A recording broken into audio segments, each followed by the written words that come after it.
The morning Cal Hollister walked out, he didn't slam the door. He closed it the way a man closes a door when he doesn't plan on coming back through it. October 23rd, 1987. Pawnee County, Oklahoma. The frost was still on the porch boards. Della Mae Hollister was 28 years old.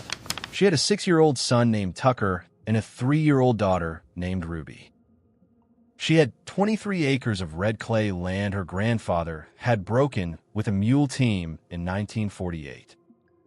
She had a sagging white farmhouse with a rusted red tin roof. And as of that morning, she had $1,400 in unpaid feed bills, a balloon payment due to Pawnee County Farmers Trust on January 15th, and exactly $47 in the sugar bowl above the sink.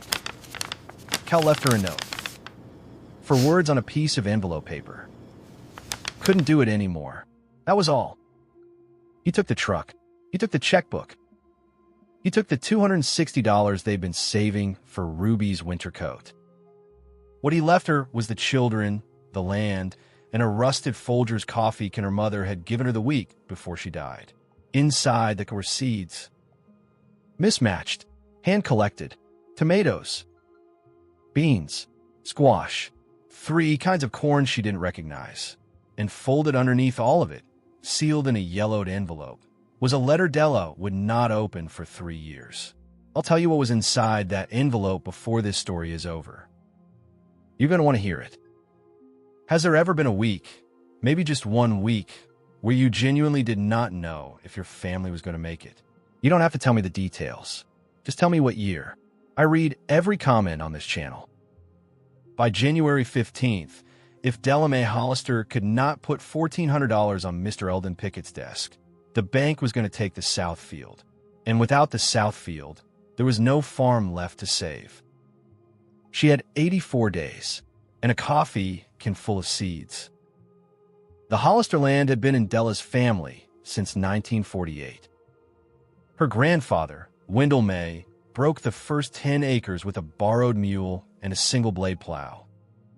He died in 1971 with red clay still under his fingernails.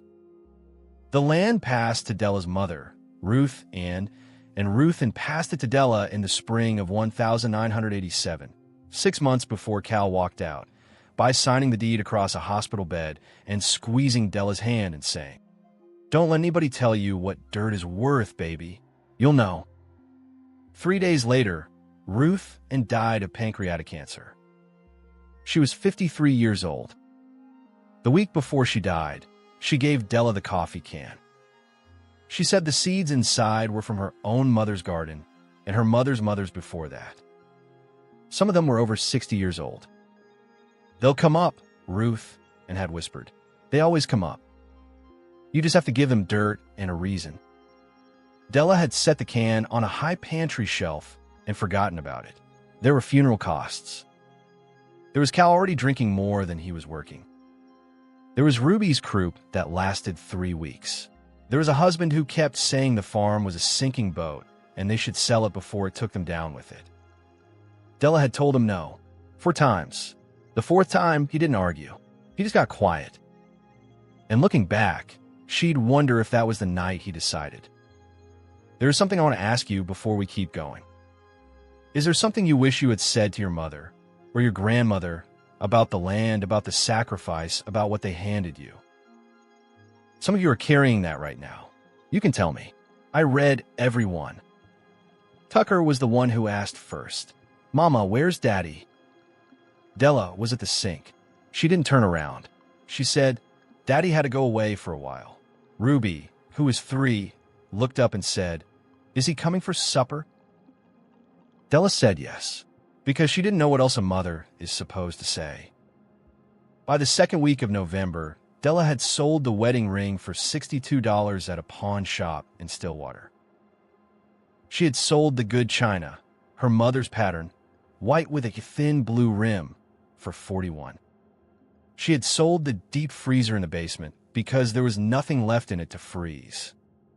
She walked into Pawnee County Farmers Trust on November 19th, carrying Ruby on her hip and holding Tucker's hand.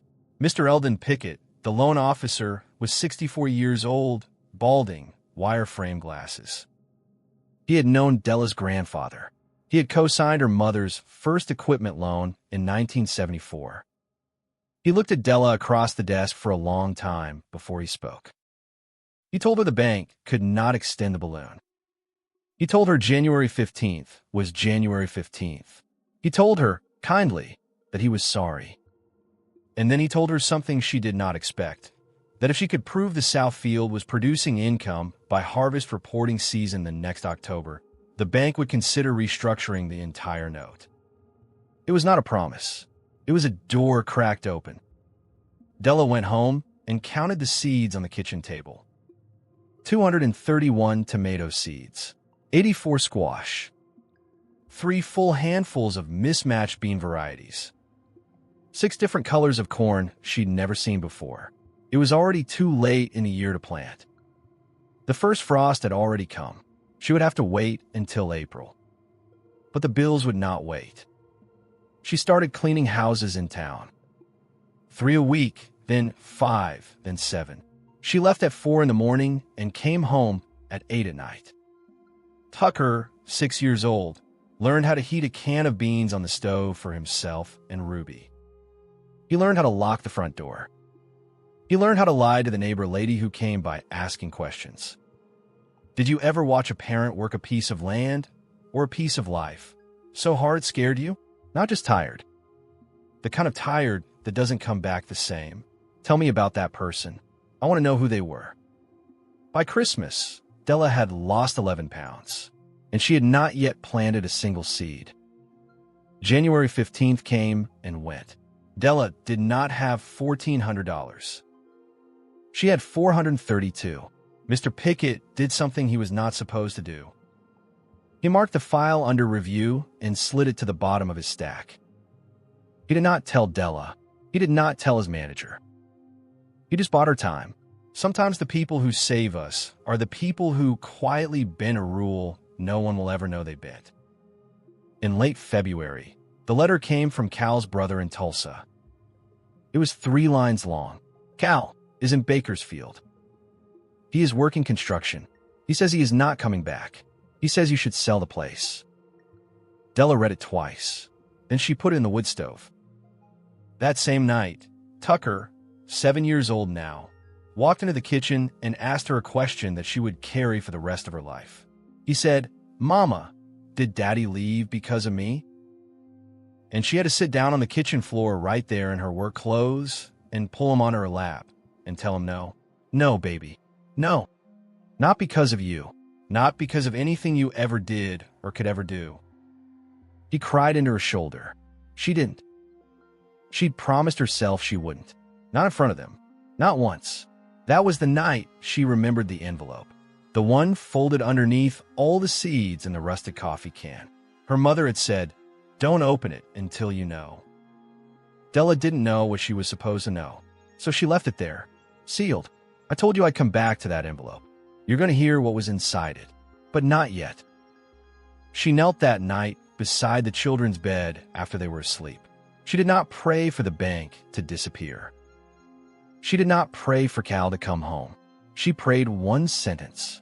Lord, let the seeds come up. Let the seeds come up. Let the seeds come up. April was 63 days away.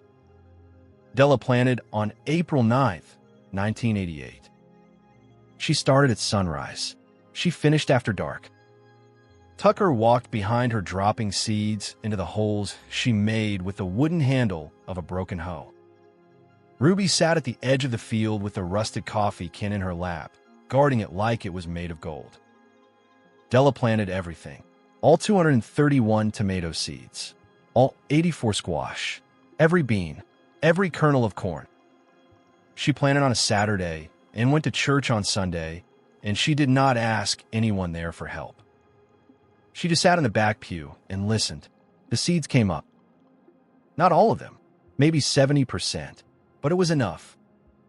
By July, the south field was a patchwork of tomato vines, squash leaves the size of dinner plates, 3 different colors of corn taller than Tucker, and beans climbing every fence post she could lean a stick against. She loaded the back of a borrowed pickup truck on a Saturday in late August and drove to the Pawnee Farmers Market.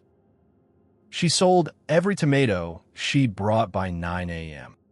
She came home with $241 in cash. She did it again the next Saturday, and the Saturday after that. By harvest reporting season, October 1988, Della Mae Hollister had earned $3,160 from a field the bank had been ready to take. She walked into Mr. Pickett's office with the ledger in her hand. He looked at it.